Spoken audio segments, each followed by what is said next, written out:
Video recording. Cool. Want to try it again? Sure. Okay, ready? Mm-hmm. Hey, Wait. Oh, 1 second. Sorry. Yeah. And the Midnight Show, and then just say and much more. Okay. Cool. Okay. 3, 2, 1. Hey, Wait, hold on. One more. Ah! Today we're talking about BioShock, God of War. What the f*** just happened to my voice? Was really cracked there. I'm still going through puberty. Hey guys, I'm Sterling G. And I'm Tyler NB. And this is the Game Savvy Podcast. Today we're talking about BioShock, God of War, Bendy and the Ink Machine, and The Midnight Show. And much more. Check it out.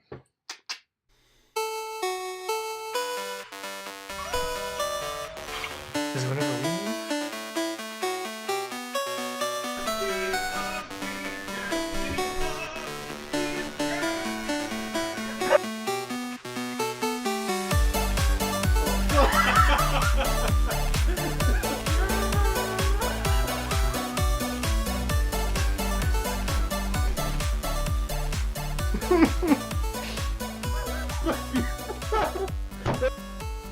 What the?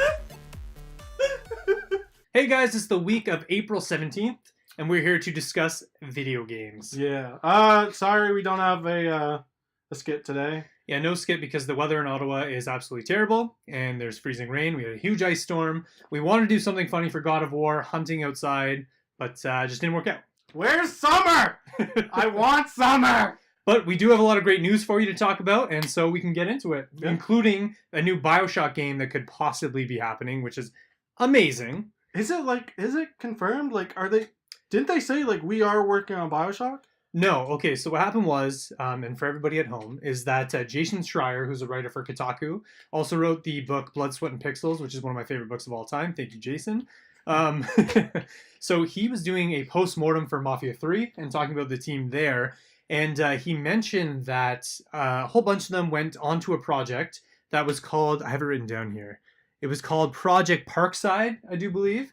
And it's this really top secret thing that nobody will talk about. But yeah, the rumor is that it's a new BioShock game, which would be so cool to have. So I like all the project names they come up with. I know. Project not BioShock. Yeah. Even Project Scorpio and Project Neo sounded like a superhero versus a villain and stuff. Or when Octopath Traveler was announced, it was like Project Octopath Traveler, and then they just kept the name.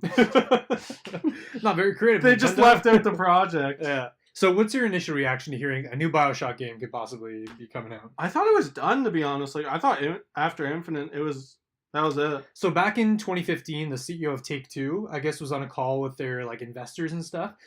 He had mentioned on the phone that BioShock was definitely a permanent franchise with Take-Two. I think there's another thing that he said that was kind of along the lines of you can expect a really big franchise from 2K to come out around April 2019 or August 2019. Why not Borderlands 3 for God's sakes? But yeah, that was the rumor. So it's either Borderlands 3 or BioShock. And so with this whole Parkside rumor now, they're thinking it might be BioShock. What do you want more? Oh, okay. So BioShock holds a really special place in my heart because so I've had 2 falling outs with video games where I was like, you know what, I'm not going to play anymore. I'm tired of it. I'm over it. How dare you? So the first generation that I kind of was over it, BioShock came out. I was like, I have to play that game. It looks so amazing. Yeah. And then I kind of fell out of love with video games again. And then BioShock Infinite came out, and I was like, holy crap, I'm back into it. Yeah. And ever since then, so BioShock to me, I'm super excited about because the storytelling in that it's super good. So I'd say for me, it's more Borderlands 3. Yeah, no, I love Borderlands too, but so when I first got my Xbox 360, my friend Grayson let me borrow a few games, and one of them was Borderlands. And my brother got super into it. I was like, I don't want to play this game. It looks dumb. And then I started playing with it, with him. And then by the end, I was like, this is so amazing. Right? The artwork originally turned me off for some reason. I was like, I'm not too into the artwork. But so I threw out my back actually, and I was out for a month and a half. You're and so I just happened old. I was out for a month and a half, had nothing better to do because the fiance's at work and my parents are at work and all this stuff. And so I was like, I'm just gonna play Borderlands. So I literally went through that game in 3 days. I was like, this is the greatest thing that ever happened to me. The sense of humor is so good, the artwork's so good. But yeah, this isn't about Borderlands, it's about BioShock. So what do you hope to see in a new BioShock game?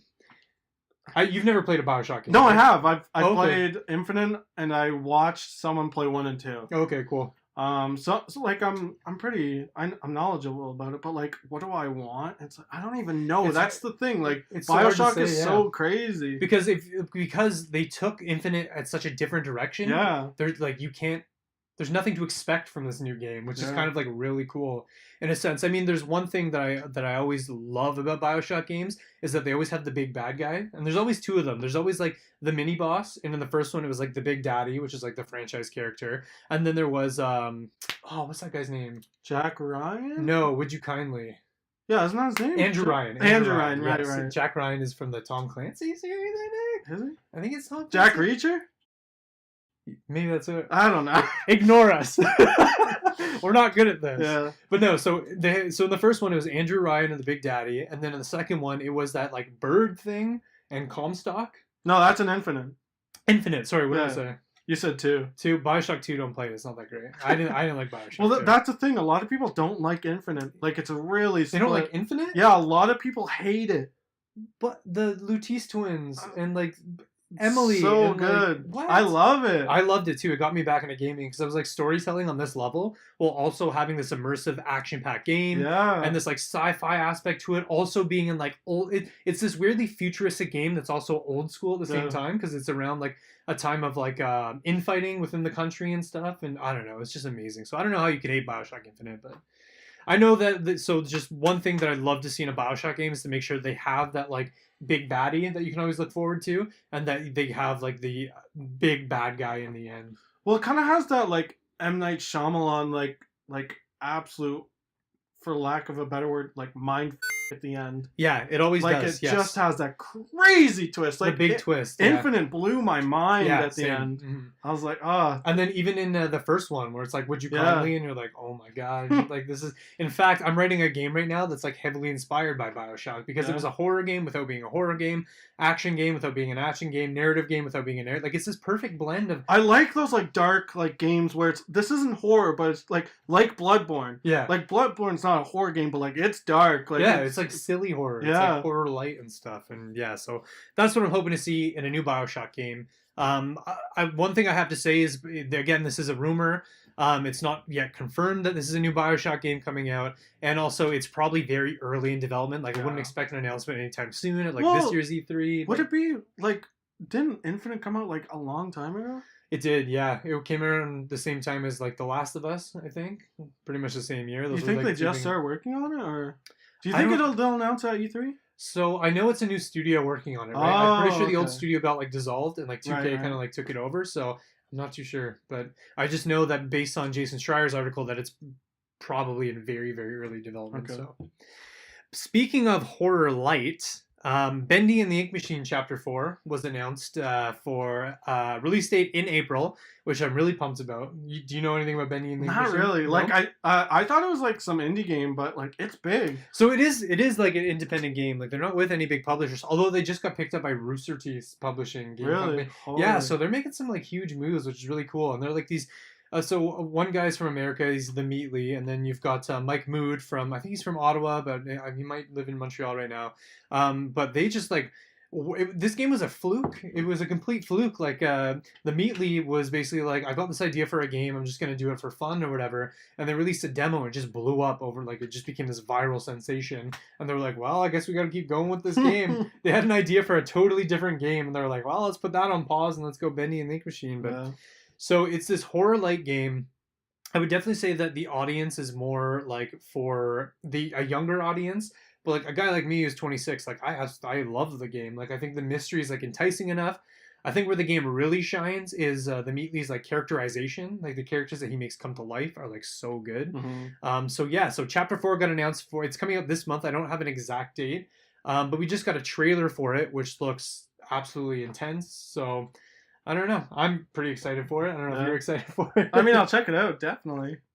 Maybe we can play it together. Yeah. Is it 2-player? No. But I mean, you can watch it. We can, like, what is 2-player now? Like nothing is 2-player. There's nothing 2-player. Online is like 2-player, but I do miss like the whole split screen aspect and stuff, but because everything's like so online and Wi-Fi that it just like. That's the thing. Like when I invite friends over, it's like let's play games together. Yeah. Then it's like I'm looking back at like my GameCube catalog for like split screen games. Like there's nothing on PS4. Yeah. Speaking of single player games, I'm trying to hit all these transitions.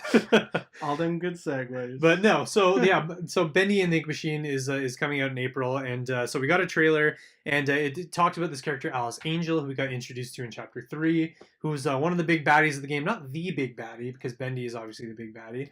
But I'm excited to see where that story goes. Like the mystery of it is just like so good. I like the art style, isn't it? Like 1920s, like Disney stuff. So it's a combination of like 90s games. But he works at a studio that focused on like 1950s type art. And so yeah, you do have that kind of night, and it came out before Cuphead too, which was really nice like, trend to see, because then Cuphead came out, and so you had that 1950s art style that was kind of trending for a little bit. But yeah, so no, just like very excited to see that game come out, and we're gonna be at CGX in Ottawa, the Capital Gaming Expo, which you should check out, as well as I think the guys from Bendy and the Ink Machine are gonna be there, as well as Mike Mood is giving a speech, so you should definitely check that out. Mm-hmm. And as I said, speaking of single player games, God of War is coming out in a couple days. Yeah. Have you seen the initial reaction to that? It's so I've never played God of War beforehand, but like seeing those scores and like everyone going on about it's like it's impossible to ignore. Like I'm picking it up on Friday. Like that's how you get people. Just make a good game. And it is funny, like high quality games with high scores are going to sell, because these journalists are like, hey, you actually made a good game, let's give it a good score. And then the hype and the buzz happens because of this. Like for example, on IGN, 10 out of 10, on Metacritic a 95, on Polygon 10 out of 10. Like it's just like getting insanely good reviews. So did you think it would get like these good reviews? Like what was your... I thought it would, to be honest. You thought so? Yeah, why is that? It looked high quality. Yeah. I know there was a lot of hype surrounding it, and like it just looked good. Mm-hmm. Like and like I've said, I've never played a God of War. Like I've seen some gameplay, but the game just looks so beautiful and so well done. Yeah. Mm-hmm. Do you think some games get not like overhyped, but their initial review scores kind of get like better than they should because of hype? No, I don't think so, because I don't think there was a lot of hype around God of War. Like I personally was skeptical of it, and then once the reviews came out, I was like, oh, it must be good. I kind of knew it was going to be good though, because Sony, ever since The Last of Us, has kind of like I would say like pictured their games in that kind of way, like the almost like the AI like following the main character, and so you get that with God of War. Again, it's like that father-son kind of relationship or whatever, and you get that with Joel and Ellie in The Last of Us as well. And so it's always like darker and like deep into the narrative and like certain action, like third-person camera perspective as well. So yeah, I kind of saw it and I was like, it has a Last of Us type feel, and I have a feeling that it's going to be really high quality, and like these reviews just kind of like put that up there. But in terms of like hype, I don't think so. I don't think hype comes from journalists. I think they're very like analytical about it. Like I've played other games, this is where it stacks up compared to those other games. I'm recommending it because I think it is a high quality game, and people who like similar games are going to like it. So yeah, I don't think there's too much hype. I think hype comes from fan bases a lot of the time, like Destiny players who are just like, yeah, Destiny, and I'm just like, come on, calm down, guys. Like, release, you're going to get half-made game. I know I talk crap about Destiny all the time. We mentioned it one podcast, like when Destiny 2 came out, people were like, oh! Yeah. I was like, look at the last game. Like, be skeptical. Like, you got, like, gypped. Yeah. Mm-hmm. Why are you, like, freaking out? Like, the same thing could happen. Yeah. So, are you going to buy God of War then? You are, yeah. I remember the other day, my girlfriend wanted me to do something. I was like, not unless you split on God of War. And she, like, looked at me, like, super pissed, and she's like, fine. I was like, yeah, I know you want That's awesome. To. So what are some things you're kind of like looking forward to in the game?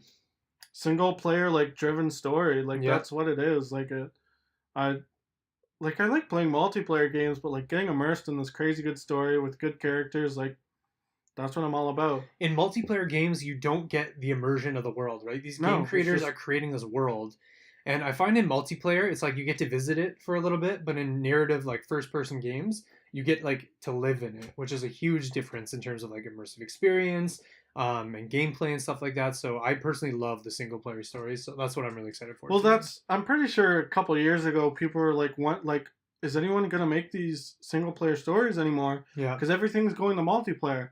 I'm pretty sure PlayStation said, like, Yeah, we will. And you see that for most of their games, like Yeah. their announced games, like Spider-Man, DayZ. Is DayZ their like motorcycle game where with Wasn't the that like zombies and a stuff?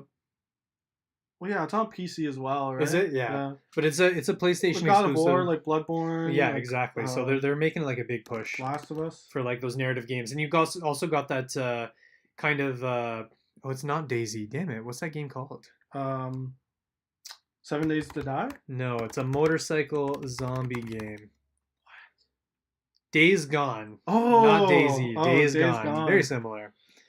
Man, zombie games are all just like meshing I together know. now. Like Days Gone, DayZ, Z Yeah. this, and yeah. So, but yeah. So I think that's one thing I'm really excited for. Another thing that I'm really excited for God of War and that I'd like to see in it is how they kind of switch from that like Greek Roman mythology Yeah, to yeah, like yeah. more like Norse mythology. Yeah, I love Norse mythology. Yeah, so I So like good. it a lot better too, and so I'm interested to see like the major changes that are coming to, especially Kratos himself. So I don't know, we'll see. Apparently, it's getting it got good enough reviews, so it must be doing a good enough job. So. Something that always happens when like these games come out or like when they announce a new console is like the console wars thing. Like people get very like upset and like bitchy towards each other about Yeah. like Xbox versus PlayStation fans, like Xbox fans with God of War being like, oh, this game isn't that good, like shut up, stop talking, like PlayStation's garbage. It's so annoying. Like, Yeah. it's so The console wars is honestly, it's really immature people yeah. who can't afford the other console, and so they're like, I have my tribe, and it's the Xbox tribe, and we're gonna throw spears at the PS4 tribe. I And don't it's just get like, it. here's the deal, people. Let people enjoy things. If you It's a don't good- have it, like, and they're playing this ultra good game, you don't have to put it down. You can be like, hey, can I play with you or something? Yeah. Like, you don't. I'll never understand it. I'll never get it. I don't even think like it's jealousy at this point. It's just hatred. Like you're just being immature. Yeah, it is. It is completely immature. It's one of those things where you're on the playground, somebody has a big red shiny truck, and you're like, "That truck is stupid. Everybody look at my airplane." Yeah. You know, so it's just one of those things. And Xbox fans too, because I am an Xbox fan. I'm both Xbox and PS4, but I have an Xbox. They're kind of hurting a little bit because there hasn't been a lot of exclusives, and Yeah. that's a story for another time. But when you see like exclusive after exclusive come out for Nintendo and PlayStation, and they're getting 10 out of 10 reviews, you're just like, all right, Xbox, like let's when you think of Xbox exclusives, like name some. Halo, Yeah. Gears of War, Okay. Crackdown. What is Crackdown? I've never even heard of it. Crackdown. Yeah. Crackdown is I don't know. Crackdown 3's coming out, man. You've never heard of it? No. We'll talk about it another time. But yeah, Crackdown 3. But yeah, those are kind But of that's like the the big thing. players. Like when the last Halo was when? Like 4 years ago? 5 years ago? It's been a while. Yeah. When was It's the been last? a while. When was the last Gears of War? Like 5 years ago? Like No, I think it was like 2 years ago. Really? Gears 4, yeah. Gears 4 release date 2016. okay. That's pretty recent. But like I don't know when, like, PS4 just has all these exclusives. They do, yeah. They do have a lot of good franchises, and they use them. I think Microsoft is positioning itself as more multiplayer, more action packed, more play online with your friends, and you see that with a lot of their games, like their partnership with PUBG, as well as their investment in like the Forza Horizon series. Excuse me, and yeah, so I think they're positioning themselves on that side of the market, and I think that PlayStation is kind of positioning themselves on the first-person story-driven narrative kind of But the side. the thing is that like Xbox has the least sales out of every like they Yeah. sell less than PS4 and the Switch. Like, But it's like Xbox arguably won the last generation, right? They had all the sales, yeah. and so And to be it's fair, just, like- it fluctuates. Xbox is shunned in Japan apparently. Really, Yeah, like if you looked up like the Xbox sales in Japan, it's astronomically low. there are very like America. Yeah. Like, they're very Well, exclusive. yeah, because they're Nintendo very, yeah. and Sony is Japanese, right? Yeah, So yeah, they're very like America. That's how I put them. So they do the sports games and stuff, and Yeah. like PlayStation doesn't really accept FIFA because the European market is huge. So Yeah. so it's just one of those things, and I don't know. Hopefully, so in the early '90s, Nintendo and Sega went up against each other, and the motto that both companies always talked about was the name of the game is the game. And so a console's only going to sell if it has a game. Nintendo sells because they have Mario. Sega was like, who should we make? And they came up with a Mario killer called Sonic the Hedgehog. And so right now, when you think about it, like the name of the game is the game. I mean, nobody liked the Nintendo Switch until they saw Breath of the Wild reviews, and they're like, "Holy crap! I should probably pick that up." Yeah. And right now for PlayStation, it's like the consoles are arguably the exact same. There's no difference in consoles. Yeah. It just doesn't matter in terms of like the internals. Like the graphic changes are so minimal, you're never gonna notice it. People like freak out about like, oh, Xbox can do 4K better. Who cares? For like, what does it matter? For what game though? Why do people freak out about like graphics? It's just right now that PS4 has the better games, and that's why they're kind of outselling and stuff. Like if you take a gorgeous looking Xbox game against like Final Fantasy VI and like it's a pixelated game, like if man, I'm going through like the first generation Pokemon right now. Yeah, like, it's just like I don't care. It's a fun. It's a better game than like something that looks good. Like who cares? Oh, I just bought Pokemon Yellow. Nice. For $15. Wow. Yeah. That's noble because I just downloaded an emulator and been playing. I know, but like I actually wanted it. Like I wanted the physical copy. How far are you right now? No, I like just bought it. I have to get it shipped to me. Cool. But when I was a kid, I had blue, red, and yellow, and like I can't find them. Same. I've had every single Game Boy game that came out for like 10 years. Every single N64 game on my N64. All my Game Boys, all my Digivices just gone. Yeah. Like where are they? I moved and then I can't find them. It's kind of crappy. Yeah. Little off topic, but God of War is coming out, so you should check that out. It's getting good reviews. And speaking of things coming out, Spyro the Reignited Trilogy was just announced. There's a lot of hype around this because I think they were kind of secret about it, and then they gave IGN that like purple egg. They gave a lot of people the purple egg, like YouTubers and stuff. Okay, yeah. So they just randomly got this purple egg, and I was like, what it's about? We all knew it was a Spyro trilogy just because of certain leaks, and I know there was a guy on Twitter who, for the last, like, during the Crash Bandicoot trilogy, his picture went up as Crash Bandicoot. And just before that, there was another thing that was remastered, and his picture was that character. And then he changed it to Spyro, and I was like, okay, we're obviously getting a Spyro trilogy because we're following the pattern, man. So, like, before this was announced, I saw a ton of people going, like, on and on about when's the trailer coming, when's it going to get announced? Like, we want Spyro. Yeah. Mm-hmm. My theory is that remember when Metroid Prime 4 got announced? Yeah. Before that E3, people were going on about, like, we want new Metroid, like, da-da-da-da-da. And then, like, all you got was that, like, small clip of the 4. Like, that was the trailer. And they're like, this is very early in development. I think from all that fan, like, pushing, that, like, they're like, hey, we have to make this game now. Yeah. I think kind of that's what happened with Spyro. I think that if there's a large group of people who really want something, they should definitely voice their opinion. Yeah. Because a game company is always sitting in a room going, all right, what's going to sell? Yeah. And if they, do a Google search and they're like, Spyro has like 10 million searches in the last month, it's like, that game might sell. Yeah. Let's do a Spyro remake, So I think absolutely if you want something made, voice your opinion. If there's like-minded people, it's just going to roll. Companies hear it and, they'll make a game that's profitable in the end that's going to sell. So Spyro is one of those games, especially after Crash Bandicoot, the Insane Trilogy. They're like, that was pretty successful. It sold like, I think it was like 2 million copies or something. Yeah, it was like the top on the UK charts for a long time. And Spyro's like, he's a good character. He's a good franchise. He's a good, face of the whatever. So you can play that on, I think it's coming out Nintendo Switch, possibly Nintendo Switch. It's definitely coming out Xbox One, PlayStation 4.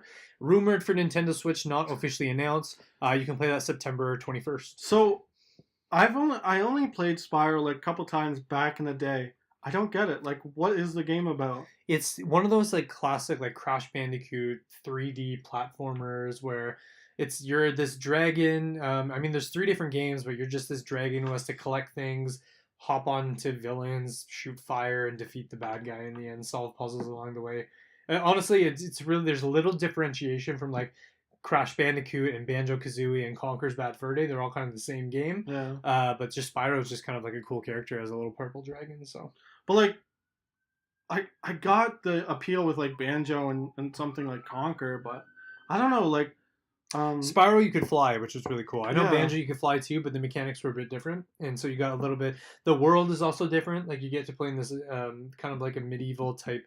It's like if Looney Tunes were medieval type world. So so I think that's why it was like so successful. But I mean, just like look at his picture. You guys can't see it. I'll throw it up there for you. But he's just like, how can you not want to cheer for him? Yeah. He looks good. He's a cutie. So that game's going to be like fully remastered. I think so all the artwork is redone from the ground up. So it's going to look like absolutely mint. The original soundtrack is going to be there, but again, remastered as well. It's going to sound better. All the lighting and the cinematics are going to be recreated from the ground up as well. So I don't know. I think it's going to be a good game. Mm-hmm. I think so. I think my question here is, what do you think about like all the remasters, especially of older games like that?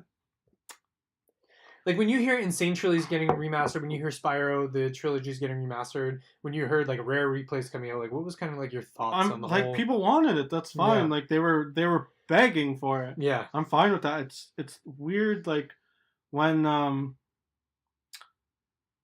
The Last of Us got like an HD remaster on the PS4. It's like that's just weird. Why not just re-release it? Why do you have to? Yeah, the game already looked good. Yeah. Why not just like release the game and then Yeah. say it has improved graphics? Yeah, I don't have too much of a problem with like them remastering these trilogies.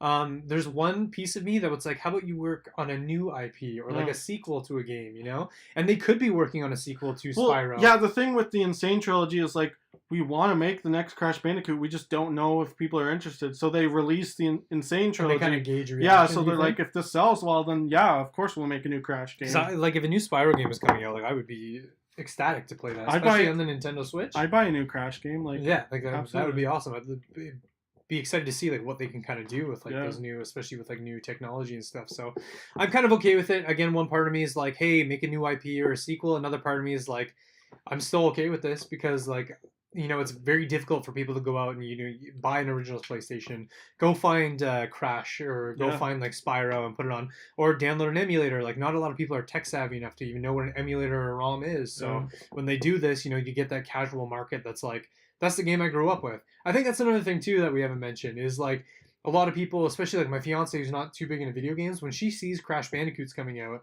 because it's a game she grew up with, she's like excited about video games. Yeah, like all these people on Facebook that I have like who are not gamers, they're like, whoa, like Spyro just got re-announced. It's like, I didn't even think you'd be like interested in this. Yeah, there's a lot of like those like casual gamers that like aren't too hardcore into it, who have no idea what Destiny is or no idea what like Gears of War or Halo is, but they hear Spyro and they're like, yeah, I played that as a kid, I'm so excited for that. Maybe I'll pick up a console, you know. So I don't know, I'm excited for that. I think it's going to be pretty good. But then also like we get into like with remasters and stuff like that, but then there's ports, right? Like we mentioned in our last podcast, like you would buy a Pokemon Blue on the Switch for like $40, right? Yeah. Like it's the same thing. Oh, especially on my phone, man. Like, you know how badly I want Pokemon Blue version or Red on my phone? Yeah. And it's so easy to make like the Game Boy setup. You got like 1, 2, 3, 4, 5 buttons, man. Between the like, it'd be so easy just to make a Game Boy emulator. And I know they have that on Android phones already, but the save is kind of like iffy on those. But man, I would love Pokemon, like the original Pokemon games, to come to iPhone. I do think some companies kind of like they're not capitalizing on that. No, like especially Nintendo. So Nintendo has always been like Nintendo like gold standard, like that Nintendo. Yeah, they seal, don't want right? to. Yeah, they want full control over it so that they can make sure that it's a high quality game. Because as soon as it gets into other people's hands or not in full control, they release a bad game. Nintendo gets a bad. But I think times have changed, right? Yeah. And you can see that with Nintendo, they're kind of releasing more and more games to third party developers. And you see with the Pokemon Go coming out, even though Nintendo's not so associated with that, but with Super Mario Run, Fire Emblem, Animal Crossing as well. So they're kind of like diving into it. They're dipping their toe into it. So I don't know. I'm hoping, fingers crossed, that they kind of see some traction with that and start releasing some old games. Like even like Super Mario World. Yeah. I would love to play that. It'd be so awesome. Yeah. So I don't know. Hoping for something like that. I think that'd be really, really cool. Yeah. Speaking of games coming to Nintendo products. Woo! Nailed that one. So, Don't Starve is coming to the Nintendo Switch. Last podcast, somebody asked a question like, "What do you want to be ported? Like, what did you want ported to the Nintendo Switch?" And I said, "Don't Starve." Like, I want it so bad. And the next day, they announced it, and I was flipping out. I was so excited. I bought it as soon as it came out. So why are you so excited for Don't Starve? I've never played it. I'm huge into survival games, and when I look up top survival games, it's always top of the list. But I've just never like dove into it for whatever reason. Like I haven't heard enough about it. So why would you be pumped up for Don't Starve coming into Nintendo Switch?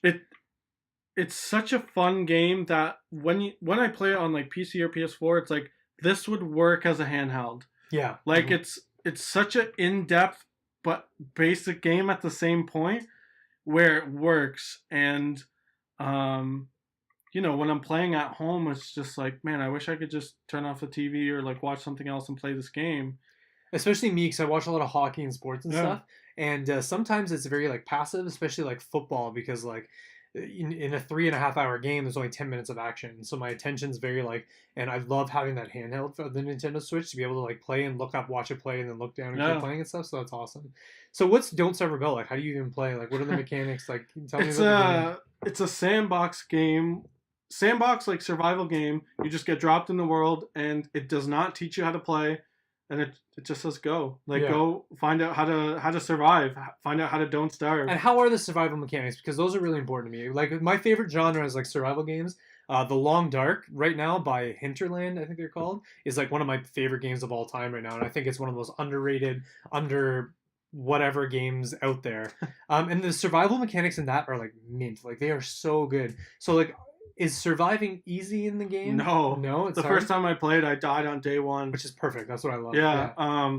It took me forever. So there's like a season cycle. Like there goes like summer and winter, That's awesome. and it took me months to just get past winter. Yeah. Like I had no idea how. I looked it up. Like I just Which couldn't is do cool it. because in real life, winter is way more deadly Yeah. than any No, other like season. even so now when winter's coming in the game, I'm like, oh shit! Like I have to stock up on Yeah. food. I have to make warm clothes. that's Like I awesome. have to build up my base, get firewood. Like it's crazy. Dang, I might really like this Yeah. game. It has Do you like hunt in it and stuff and fish. oh yeah. and- So you can fish. You can like make traps to capture rabbits. You can dig up berry bushes and put them right next to your base, and then Dang. put like you can get like fertilizer. It's just crap. So is exploration like anxiety ridden? Like, is there monsters around every Yes, corner? yes. Or do There's not around every corner, but like there's some places you go where it's like I shouldn't go here unless like I have good gear. Like unless Okay, I so you have high to really health. prepare for those battles and Yeah, stuff? like every day. So there's a day and night cycle. At night, the screen goes completely dark, and you have to have a light source like fire, torch, lantern, Whoa. or else like the screen goes black and then it just starts making noises and like things just start attacking you and you die. So That's crazy. every day, like when day starts, it's like you have to be prepared to go out, like go searching, go get the resource you need, like rocks, honey, go attack spider webs to get like webs to make nets or like fishing line and stuff like Dang. that. And then you come back at the end of the day and like make all your stuff, you craft it. It's so much fun. That's It's awesome. so creative. There's so much like emphasis on exploration and surviving, like, and it's hard. It's a difficult game. Yeah. And it has that cool like Tim Burton style artwork. Do you ever get into situations where you like panic? You're like, I'm low on water and I have to run. And, Yeah, like, absolutely. I It's love like that, especially in the Long Dark. It's like so good. there's a thing you can do where there's this special stone where if you find it, you get revived when you die. Yeah. But like, say I die in winter and I get teleported to the stone as soon as I die, I have to like run back to my base with no warm clothes, no food. I'm starving and freezing to death, and like literally halfway back I die because like I freeze It's crazy. because I didn't prepare enough to like put some warm clothes near that stone in case I die, or like a source of heat or See, something. now I'm like super pumped up to play Yeah, the game it's because so I didn't good. like know any of this. It It's like, hard to it react. has like characters where so the main character is Wilson and he has no cons, like he only has like a beard that helps you stay warm in winter. Yeah. And then some characters are like they go hungrier faster, they go crazier faster. Like it's so much fun. So one thing that hasn't sold me on the game is kind of the artwork. It kind of seems like exploration is limited as well as combat. So talk to me about exploration So say with that artwork. the day and night cycle I think is like one day in game is like 10 minutes. Okay. Yeah. So Is that like inconvenient? Like, is that No. like frustrating? No. no, Okay. not at all. Not until it gets like it's so realistic. Like during winter, the nights get longer, so you have to like have more firewood, and you Ooh. can't explore much because it's nighttime Yeah, because it's winter. that's pretty cool. But then, like I can't even emphasize how big the map is that you explore every game because it changes every game. Yeah. It's a sandbox game. It's just randomly generated. There's like I can't even describe it. Like if your character was like this big, the map is like fucking this big. It's giant. That's And then awesome. you can even find like a hole that goes underground, and it's a whole other world. So have you played the Stick of Truth? Yeah. Is exploration a lot like that? Like, It just seems from the artwork that it'd be kind of similar to the Stick of Truth. I don't know. Like, what do you like? I don't. In terms of like movement around the environments and stuff, and like, is it like it's like 2D but 3D at the same time? Like, No, it's all 2D. is it? Yeah. It's so hard to describe what the exploration is like. You just have to like say you make like a fire pit and then like a few things to start your base, and it's like I have to go find out where like some spiders are to kill them to get some webbing to make like a tent to sleep in. Yeah. And it's like I have to go find that, and you might spend like That's 5 days trying to find it. And it's like holy shit, like I just wasted 5 days. It's also like the artwork is very Tim Burton inspired too. Yeah, yeah. And I love like Nightmare Before Christmas. It's one of my favorite movies of all time. And so if it's not on Switch yet, but if you play on PS4 or PC, it's multiplayer. Like Don't Starve Together is an expansion. And they update this game like every week, fix bugs, add items. They release huge expansions where they add like 4 or 5 characters, new game mechanics. Like the first game only had the first like vanilla version only had summer and winter. Yeah. The second expansion it's like spring, summer, fall, winter. You have to worry about overheating. You have to find like ice to keep yourself cold. Like you have to build a hat to keep the sun from burning you alive. Oh my gosh, that's so cool. It adds so much more each time. And even if you want, you can turn those mechanics off and just play the vanilla version. And like that's pretty cool. I've played this game I think for 3 or 4 years. I've never turned on the expansion because I feel like I'm not good enough at the vanilla version. There's like a story adventure mode you can do. Yeah. I've still never beaten it. It's so hard and like so good. Have you ever played The Long Dark? I've watched some of it. You should play it, man. Yeah. If you like survival games, like The Long Dark is like the survival. Okay. It's like Canadian survival too. Ooh. Like wolves and bears and ice fishing, and like you'll walk somewhere and there's like a Canada flag just like floating in the... It is so good, man. In Don't Starve, there's a Canadian character. His name's Woody, and he turns into a werebeaver if you chop too much wood. Like that's one of his like negative parts is if you chop too much wood, which you need in the game, he turns into like this crazy werebeaver. What's the name of the main character of the game? Wilson. Does Wilson run fast? No. Because you know who runs fast? Sonic the Hedgehog. Stop! This is terrible. That was a forced transition. So yes, you've given me enough to think about. I recommend it wholeheartedly. It's in my top 10 games of all time, easily. And for all you out there, you know, if you're convinced, go out and buy Don't Starve if you like survival games. I also love Nintendo. I'll support them till the day I die. So it's like Don't Starve on the Switch. Hell yeah. But you just recently wrote an article that will be up on the website by the time this video is seen by people. Yep. And you talked about Sonic the Hedgehog. Yes. And so Sonic the Hedgehog used to be 2D, and then evolved and became 3D. And the general consensus is that what? I don't think Sonic works in 3D so far. They haven't found that perfect, like, what makes it work. Because I just beat Sonic Mania like a week ago. Yeah. I was like, this game is pure fun. It's so good. Like, even the opening animation almost made me cry. Wow. It made me feel so nostalgic and made me feel like a kid. I was like, this is so beautiful. But then you play something like Sonic 06 or like Sonic and the Black Knight, and you're like, this is garbage. This is a terrible game. It is really interesting because like in 2D, you have like these like really fast, like, and you're controlling the speed. But in 3D, I find that they monopolize the speed. It's just like, I'm not going fast. They have these things on the ground that you hit and then go really fast, right? So you don't feel like super fast in it, as well as like platforming in 3D while going really, really fast isn't always... It's hard to awkward. do. It's very awkward. And what it is about 2D versus 3D Sonic is when you're playing 2D, you're just side-scrolling. Yeah. You can't see where you're going, so it's like, I'm going really fast right now, but something could like hurt me. It could stop me dead in my tracks. Yeah. But in Sonic 3D, you know what's coming. You know what to expect. Yeah. And so one of the strengths of Sonic, again, is the speed. That's the whole reason why they made him in the first place. He's really, really fast, and Super Mario is really, really slow. So that's why he became the Sonic Killer. And I just think they just haven't figured it out. It's almost like they build like Metroidvania style like platforming levels for him. When he's speed, he should be going forward, not up. Yeah. Focus on that, not up. So I don't think it was until... So Sonic Unleashed was not a great game, but that's where they find the balance of speed with Sonic. Like how to make him go fast. And then Sonic Generations kind of perfected that. Sonic Generations was a great game. It had 3D Sonic and 2D Sonic. But then when Sonic Forces came out and they're like, look, it's 3D Sonic and 2D Sonic again. It's like, why? He has no reason to be here. Like, literally, he's in the story. He's just like, he's there. Yeah. Like, he just appears, and it's like, this makes no sense. Yeah. And I think there was this huge trend because Mario 64 was the same as Donkey Kong 64, was the same as Banjo-Kazooie, was the same as Spyro. Like, there's not a lot of differentiation between these games, besides the characters and the villains. But essentially, there's the Metroidvania-style levels where you're going up or sideways. And Sonic kind of fell into that same category, but it didn't make use of his, like, core mechanics properly.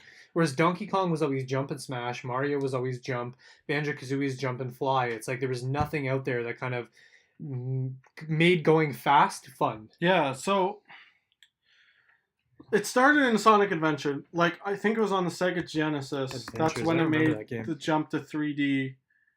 Oh, I think I really like that game, actually. Yeah, so, like, Adventures. Part of it is fun, but like you never really went that Sonic speed of super fast. Exactly. They just didn't make use. And I remember the story being pretty good. It's just they didn't make use of the speed properly. Okay, when was the last time you've played this game? It's been a while. Yeah, that's the thing.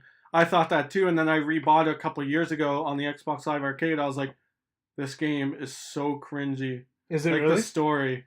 Dang. And the voice work and like that's another thing is like Sonic they changed his character over the years. He used to be this edgy badass when he first came out. That's the thing, he is, right? And like when you're a teenager or a kid, you're like, whoa, Sonic is cool. Yeah. And then you grow up and it's like Sonic is so dorky. Sonic is an edgelord. He's so like oh, I'm so fast and cool, and it's like, okay, go eat another chili dog. Yeah, it's like nerd. But no, but I love Sonic. Like I grew up with Sonic. Yeah, he was the first game I ever played. He's one of my favorite like franchise characters out there, and it's almost like nobody's like done him well enough for me to ever jump back into a Sonic game. Yeah, and I thought that Shadow was a really good like villain for him too, because Robotnik's kind of a nerd as well, and not Robotnik, Eggman, because they even changed Robotnik's name, and I'm super mad about it. But Dr. Eggman. But I thought Shadow was really cool in Sonic Adventure 2. I know one of the problems that they face is that they have so many characters with different mechanics. Tails with flight, Sonic with speed, Knuckles with climbing, I guess. I don't know what it is. He flies too. He glides and climbs. Yeah. But yeah, that's the thing. And so it's like, how do you build levels that makes good use of all of their talents? And I say don't. I say just use Sonic. That's what I said about like some of the Sonic games. It's like their main problem is that they're gimmicky. They add this stupid, like with Sonic Unleashed and Sonic in the Black Knight, it's like they add these stupid gimmicks. Yeah, have you seen this game? It's Sonic with a sword, and like he just goes around swinging it with like still running around, and it's so gimmicky and garbage. I've literally never seen this in my entire life. It's such a bad game. Yikes. Like, and with some of these 3D Sonic games, most of the Metacritic scores for almost all of them are like 50 and below. Yeah, I just think they definitely need to figure it out. It's not enough to put Sonic's face on the cover of a game now, and you need to make something as high quality. And you have the ability to. Like, I don't doubt some of these developers who want to make an awesome Sonic game, right? There's nobody in there saying, you know, Sonic the Black, and we're going to go in and make a bad game today, you know? I just think that creative directors and investors are looking down being like, you need to make a Sonic game. They're like, we've got nothing. Let's make them a Black Knight. They think like, yeah, we need to like innovate. And then it's like, but this isn't what people want. Like, yeah, it's been too long. Like the last good Sonic game was like 1992, guys. Like, but I actually like Sonic. You got to play Sonic Mania. It's such a callback. Right. But I mentioned that like with the gimmicks and the characters, like don't make Tails levels all about flying. Just add that's something like he can do. Like don't make Shadow levels where like it's all about moving things with your mind. Just like put that as like something he can do, and it still make it about the speed and the side scrolling or platforming. Like make it fun first. Yeah, I think so. I think that's a good idea. Make it fun first. So do you think he could ever work in 3D? Yeah, it's like, possible. So like what's a level design that you think would work for like a Sonic game? Well, like have you played Sonic Generations? No, I haven't. It has such an emphasis on speed. Like 3D Sonic can go so fast. There's not much like platforming gimmicks. It's all just speed, going fast. Like that's all you need. You need simple level design where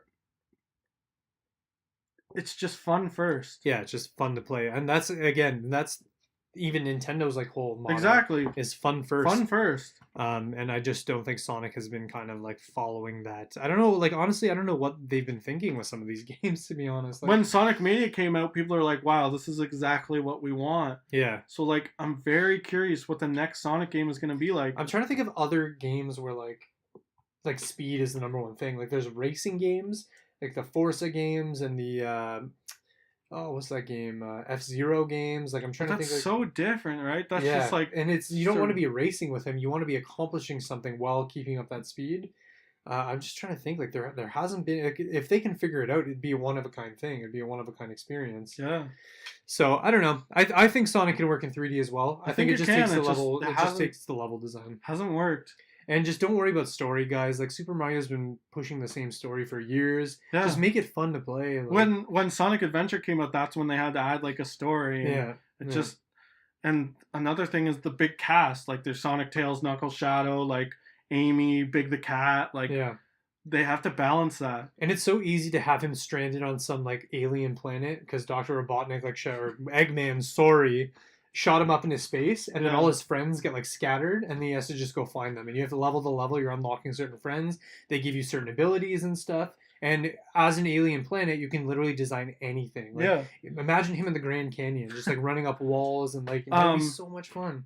With Sonic Forces, and what Sonic tries to do is have these like adult stories, but have that edgy Sonic where it's like, gotta go fast. Like yeah, it doesn't work. You can't split like serious with childish. yeah, And in Sonic Forces, it's like the world gets taken over by Eggman. He tortures Sonic, doesn't show any of it, and then Sonic just gets released. And he's like, "Ha, yeah, let's save the world." It's like there's no character developed. Nobody cares that the world is ending. like Knuckles just like, yeah, like let's go kill Eggman. Like that's it. Like it's is that your Knuckles voice? Yeah. Let's go kill Eggman. I don't know what Knuckles sounds like, so you could be very close. But yeah, I think it could work in 3D. So It just hasn't. yeah, are there any like Sonic games coming out? Like, is there anything announced coming up that we can look forward to? Or I don't even think They're so, right? releasing like a DLC pack for Sonic Mania with Yeah. new characters, and I think some new areas. I'm not sure. I know they're adding like the two new characters which haven't been in a Sonic game since like the 90s. Yeah, So that's cool. And they're releasing a physical edition, so okay, I cool. might pick that up for the Switch. And you guys can read all about his article on GameSavvy.net, Yeah. where he's talking about, can Sonic ever work in a 3D landscape? I Which never- is very good. Listen to me. I never want to write about how terrible Sonic the Hedgehog is again. Yeah, we love him dearly here. Make on a the good GameSavvy game podcast. so I don't have to. First game I ever played. So, Yeah. so another article you can find on the Game Savvy website that'll be up by the time you guys see this video is my review of Takster Games: The Midnight Show, which is a mobile game that you can find. They call it a a tilt your own adventure. So it's kind of cool. It's very like inspired by like 1980s sci-fi movies, like Weird Science, Gremlins, those kind of movies. And you get transported into this video game, and you get transported into a not a museum, a movie theater, like an old 1980 cinema. Mhm. It's very like drenched in like neon, and there's this like cool arcade. The music is very 1980s like synth and stuff. So yeah, it's a fantastic game. If you guys have an opportunity, read my review. You can go check out the game for yourself. But and also big thank you to Takster Games for providing us with the game, which was really nice of them. Huge shout So out. yeah, that's like huge. So Would you recommend it? Like, do you? I would recommend it absolutely. I mean, so I'll start with what I liked about the game. The artwork is absolutely reminiscent of like early 90s like point and click adventures, like Monkey Island and stuff. And they make good use of like the phone, like so you have like your phone screen, but you can tilt it and see like the rest of the environment, which is really cool. So it makes the game feel a lot bigger than it really is. Yeah. I mean, it is pretty big. It's just you only get so much screen size, and when you do that, you're like, oh, it's so much bigger. So that's really nice. Artwork again was very nostalgic. It's very 1980s, like neon. I love that style of it. As well as the kind of like puzzle solving too, like the actual gameplay, where you go into a room and there's an assortment of items, and you have to like pick out the right things and use that somewhere else, and Mhm. everything is connected. So that's something I really liked about it. I think one of my criticisms of the game is, I think I have two main criticisms. I'm sorry if you guys are watching this at Takster Games, but it's not too harsh. Your game is like completely fun. I don't think anything, no matter what it is in the world, if it's a social movement piece of entertainment, a person should ever not be criticized. Yeah. In my opinion. There's nothing There's perfect. nothing There's no perfect. perfect game. Like, And honestly, these criticisms are so like like even God of War that's getting like perfect scores. Like there's something that's gonna be bad about it. Yeah. That needs to be fixed. Like yeah, absolutely. I don't think anyone should take like offense at being criticized ever. And if anything, it just like helps them with their Yeah. next game. So and we're not That's gonna what be we rude say. about It's like, it. please comment. Yeah. Tell us what we're doing wrong so we can fix it. It's honestly a little off topic. It's when gamers get like really offensive. It's like, I effing hate you because you effing put this in my game. Yeah. I hope you go die. It's like, calm down, man. It's a toy. You're getting mad at a toy. You always hear about all this like internet comment, like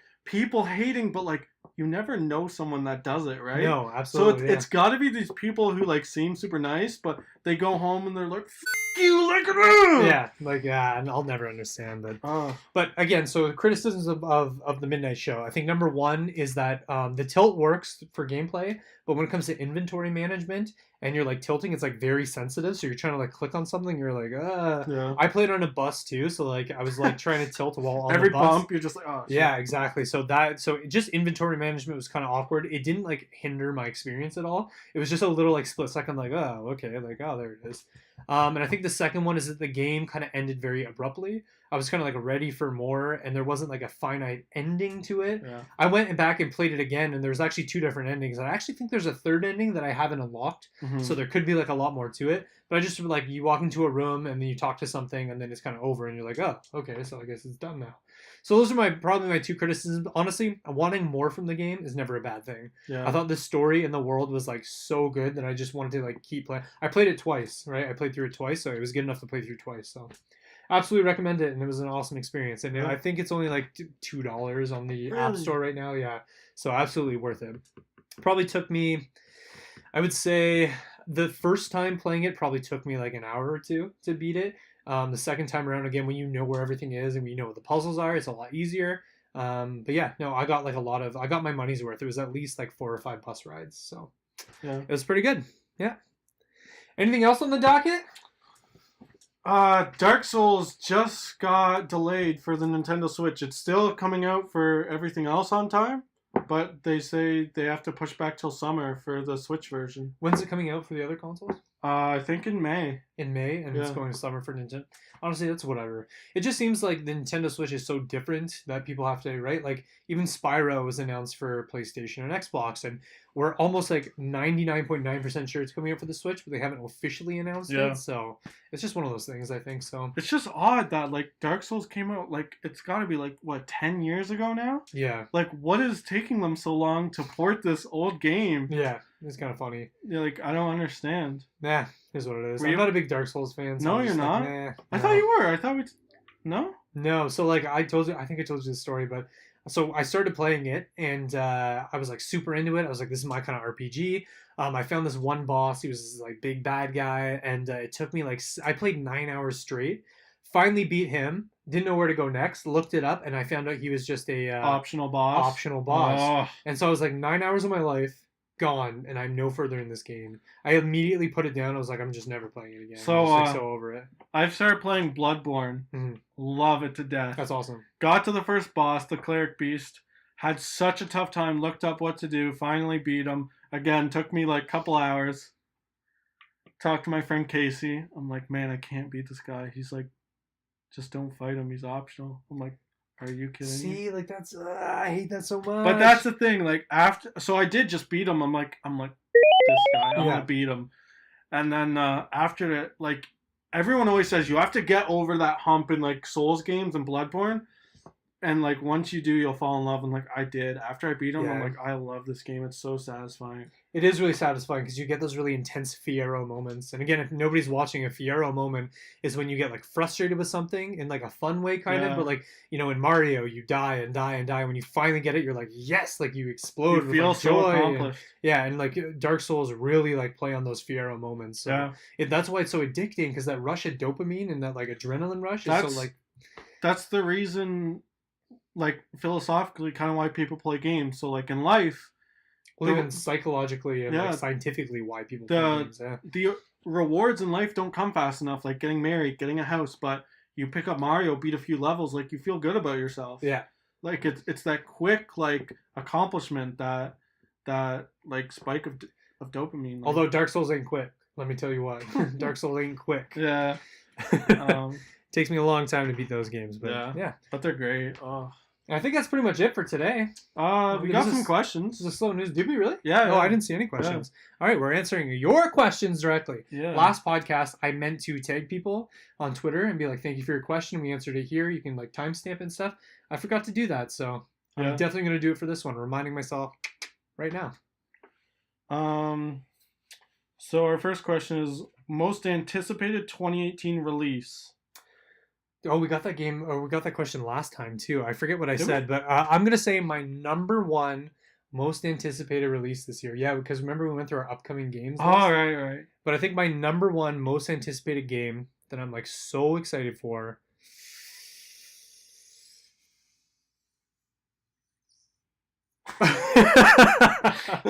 The suspense is killing me. Yeah. I honestly have no idea. I always get this question. Red Dead Redemption 2 is very high on that list. Definitely gonna buy it. And Kingdom Hearts 3 because I've waited so friggin' long for that game. Those are my two.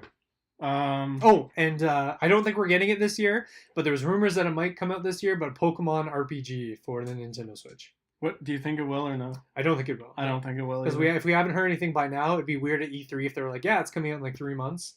I feel like it's not gonna happen. I feel like Smash is the big Nintendo thing this year. I think so. Yeah.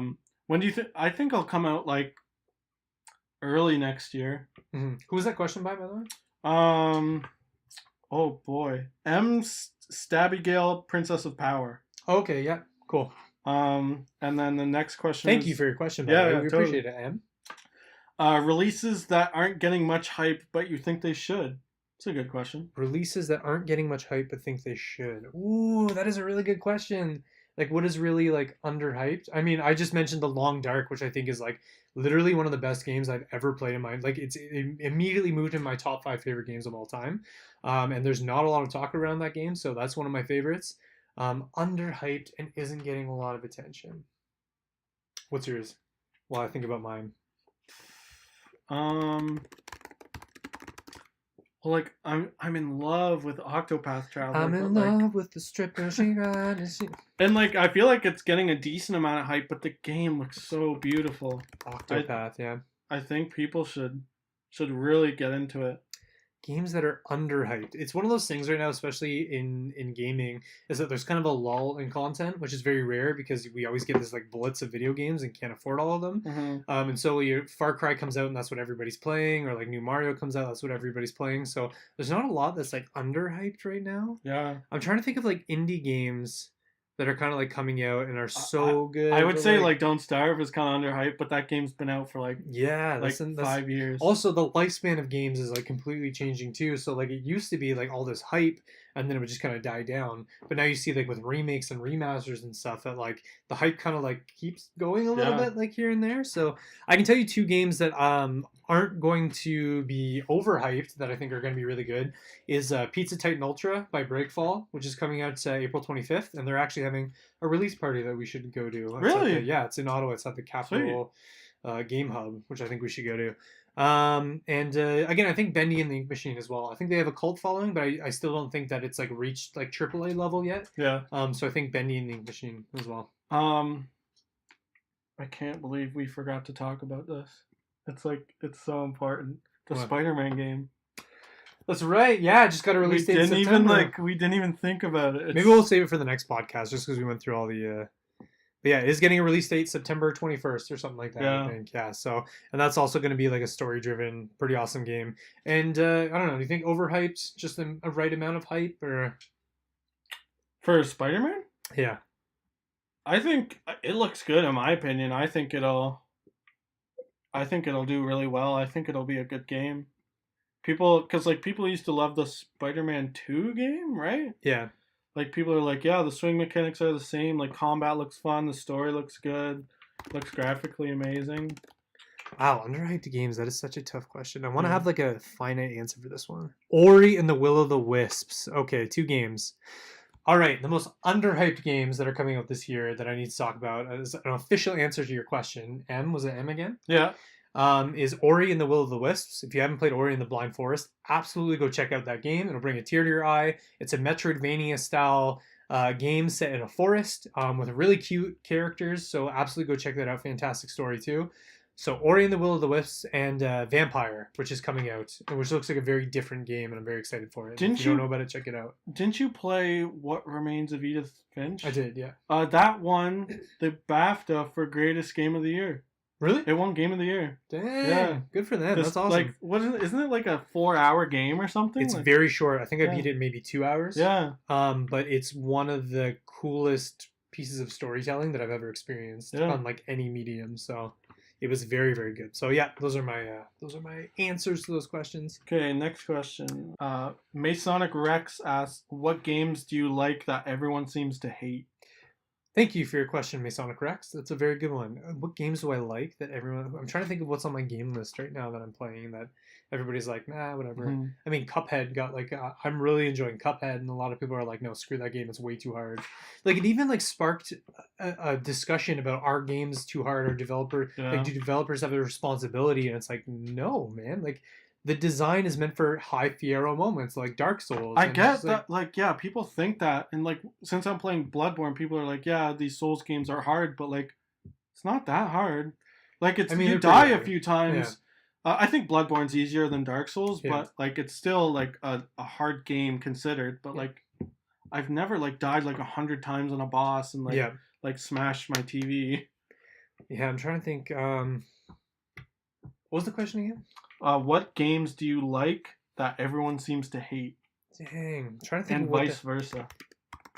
What games do I hate that everyone seems to like? Yeah. I mean, Destiny.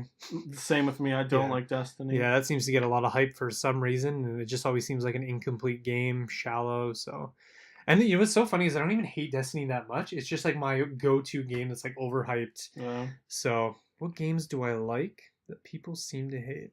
I'm literally signing on to my Microsoft account to remember what I'm playing. Well, like I said, my favorite game of all time was Final Fantasy 13, and people hate that game. Yeah, that's a really good one. Final Fantasy 13 is a really good one. Like Final Fantasy. Okay, I guess that Final Fantasy 15 didn't get a lot of hype. What? Are you insane? Yeah, it did. Everybody went in and they were just like, "Oh, there's not enough here," and they didn't like it that much. Okay, I'm gonna say that as my game that I don't like that everyone does like. Then really, I don't like Final Fantasy 15. I've said it like 100 times. Well, then, other than Final Fantasy 15, I don't have a game. I go with the sheep. I only play what other people like. Yeah. Yeah, I don't have anything that like I play that everybody else is like, no, the game is garbage. And yeah. So I didn't like Final Fantasy. It's a very good question. I just don't have an answer. It's hard. That's very hard. Going through like your entire catalog. Or what's a game that we hate that everybody likes? I'm trying to think. Yeah, I guess that was Destiny. That was me. Like I didn't like 15. Yeah. Cool. I think we have one more question. One more question. I don't know if this pertains to you. What's your opinion on From Software sticking to the Souls formula for so long? Do you think they're going to continue this, and should they continue? Who's that question from? At Casey McNeil. At Casey McNeil, thank you. From Software. Say it again. What's your opinion on From Software sticking to the Souls formula?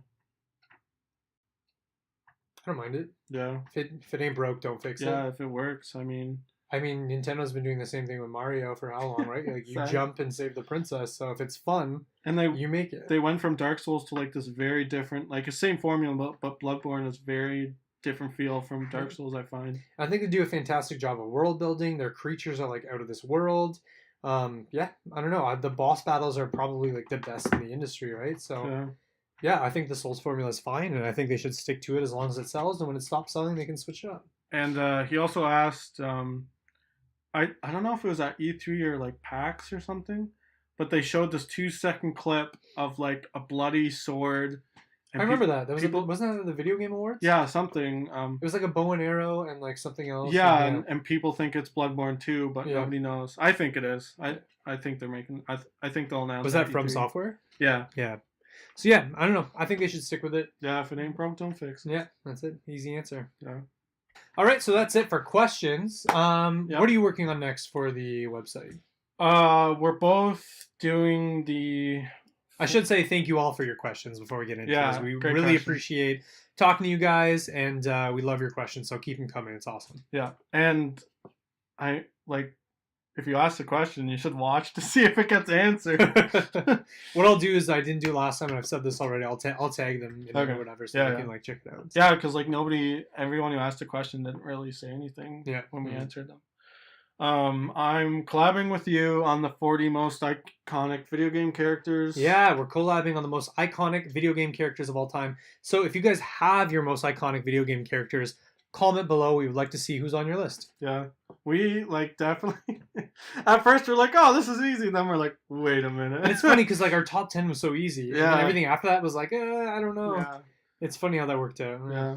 That was fun though, coming up with like our list and like drafting the characters and stuff. That was really, really cool. But like, it was that split second where like we didn't exactly agree on something, and it's like, damn it, this is gonna get hard. Yeah, it's so funny. And then you're in like the top 30 and Samus is there. You're like, Samus is like way better than this character. Yeah. And you're like switching them up and stuff. So that was a lot of fun. I think our top argument was Geralt. Like, if if he was a top 10 character or not. Yeah. I don't even remember where we put him, honestly. But I think we put him in the top 10 just because he's got like a Netflix series coming out and the books, and he kind of transcends the video game genre. So, but we'll get into that next podcast. Yeah. So you're working on that. What else are you working on? I'm working on should Waluigi have his own game? Right. I think that's gonna be a really good one. Yeah, I love him. I would love to read that. And I haven't started yet, but we discussed about do video games have like the illusion of choice? Like, do choices in video games actually matter? Yeah. Because sometimes, especially in the game that I'm making right now, it's choice based, and like the ending of the game depends on what choices you make. And when I think about it, it's like the choices are like the story is a little linear, and there's like little switches here and there. But I would like to kind of dive in and kind of make the choices a little more. But it's hard because the scope of the project changes like a lot whenever you. Yeah. So that's gonna be interesting to explore. It's also hard because like there's things where like it is just an illusion. Like the choices you make don't matter. Yeah. But then there's also the problem of, do you make the consequences of these choices like immediately, or I remember playing Dragon Quest Inquisition, and like you make choices in that game. I was like, I don't even know the ramifications of what I just chose. Like, I don't know where this led to. Yeah. And so Vampire, the game that I said was kind of like underhyped right now. Yeah. Choices make a huge like factor. Because like, again, you can go out and kill somebody and then they're an integral part of a storyline later on, and there's consequences to you like murdering that person. So that's going to be kind of cool. So yeah, I think that's going to be really good. I'm working on, I'm talking about the negative stigma in video games. Like, for example, like I told some people that I play video games at work, and like sometimes you'll just like walk in and I'm like, oh, I stayed up late. Meanwhile, I stayed up late like building businesses and stuff, or like doing work, actual work, and they're like, oh, I stayed up late playing video games, eh? And I'm like, all right, calm down, man. Like, and just things like, talking to my family, and they're like, what do you want for Christmas? I'm like, literally, all I want is video games. They're so expensive. Yeah. You can't afford all of them, and the more I can get, the better. And they're all like, I'm tired of buying you video games. I don't think my parents have bought me video games since I was like 13. If I asked for a book, you would buy that book. Like, why are you tired of buying, like, why? That doesn't make any sense. So, just talking about the negative stigma just surrounding video games in general. I feel bad, man. Like, as soon as someone's like, oh, you play video games, I will not be friends with them. Yeah, it's just like, why the negative stigma? Yeah. I'll never understand. It's probably the greatest, like, storytelling medium of I get it if you're like 60, 70 years old. Yeah, so that's one thing I'm talking about. Another thing, again, collabing on the most iconic video game characters of all time. And another thing I'll probably be talking about is something to do with Pokemon, because I'm got really back into Pokemon Go, so I'd like to make an article on that, as well as Pokemon Snap, probably, which is a game you probably haven't heard of in a very long time. So those are 2 articles that I'm working on. And that's it. That's the podcast, guys. Yeah. Thank you for joining us. If you like what you saw, comment below, like and subscribe, and all that fun stuff. Yeah. Follow us on Twitter. He's at Sterling Gill. And I am at TylerMV_. Again, I'm really mad about that underscore, but that's a whole other story. And then you can follow everything at Game Savvy on pretty much everything. Twitter, Instagram, all that fun stuff. So thank you guys so much for coming, and stay savvy. We did not coordinate that, we promise. We need to do a better song and dance.